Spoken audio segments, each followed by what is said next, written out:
கர்த்தருடைய பரிசுநாமத்துக்கு ஸ்தோத்திரம். நம்ம நெறைய வசனங்கள் கேட்கிறோம். யூடியூப்ஸ்ல கேட்கிறோம். நெறைய ஆலயங்களுக்கு செல்கிறோம். துதி ஆராதனைக்கு செல்றோம். வெறும் பாடல் கேட்கிறதுக்காகவே நெறைய ஆராதனைகளுக்கு செல்றாங்க மக்கள். கிறிஸ்துவ பாடல்களுடைய கான்சர்ட் கேட்கறதுக்காக நம்ம டிக்கெட்ஸ் வாங்கி நம்ம போறோம். சுகமளிக்கும் ஆராதனையில் கலந்து கொள்றோம். இது எல்லாத்தையும் நம்ம பார்க்கும்போது, நம்ம நெறைய நேரம் நம்ம ஏமாந்து போறோங்க. ஆமாங்க, உண்மையா ஏமாந்து போறோம். அதாவது அந்த ஊழியர்கள் வல்லமையுள்ள ஒரு துதி பலியினாலும், ஆராதனையினாலும், வசனங்கள் பேசுற அந்த தாளந்துகள்னாலும், அவங்க பைபிள் நாலேட்ஜ்ல வேதத்தை கரைத்து குடுத்திருப்பாங்க. அவங்க வசனம் கண்ண மூடிட்டு சொல்லுவாங்க. அதை பார்த்து அதே மாரி சுகமளிக்கும் ஆறுதல்ல நெறைய பேர் சுகம் பெறுவாங்க. இதெல்லாம் பார்த்து நம்ம என்ன நினைக்கிறோம்னா, அந்த ஊழியர்கள் தேவனுக்கு பிரியமா இருக்காங்க. தேவன் அவர்களை கொண்டு வல்லமையான ஒரு ஊழியம் செய்றாருன்னு சொல்லி நெறைய நேரம் நெனச்சது உண்டு.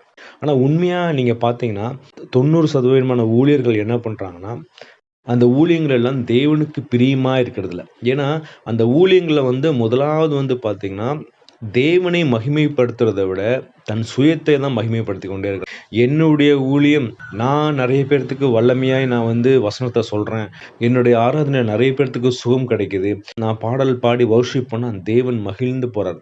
இந்த மாரி தன்னை உயர்த்துகிறவர்களாகவே நெறைய பேர் இருக்கிறாங்கல்ல. அதாவது கனி இருக்கு. அவங்களுடைய ஊழியத்தில கனி இருக்கு. அதே மாரி வருகிறவர்கள் நெறைய பேர் பாவத்த அறிக்கையிடுறாங்க. நெறைய பேத்துக்கு சுகம் கிடைக்குது.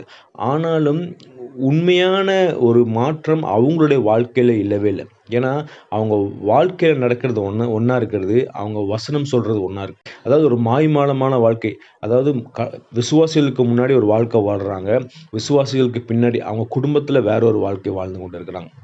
ஸோ இதை பார்க்கும்போது, அவர்கள் பிள்ளைகள் வழி மாறி போறாங்க. நீங்க நெறைய பாருங்களேன். அதாவது செகண்ட் ஜெனரேஷன்ஸ் ஊழியர்கள் தேவனுக்கு பிரியமா இருக்கிறதில்ல. ஏன்னா, அவங்க தகப்பனையும், தாயையும் பார்க்குறாங்க. அவங்க எப்படி ஒரு மாய்மாலமான வாழ்க்கை வாழ்றாங்க.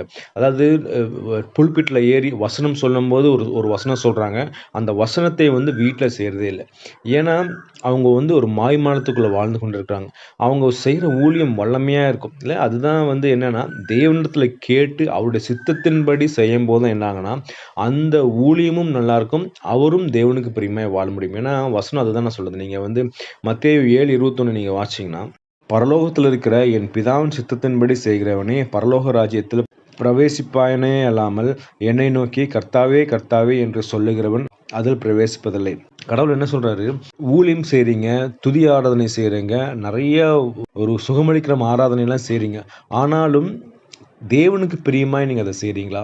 கடவுள்ட்ட கேட்டு அத செய்றீங்களா? நான் இந்த ஊழியத்த செய்ய போறேன். பாடல் ஆராதனை நடத்தப் போறேன். நான் இந்த வசனத்த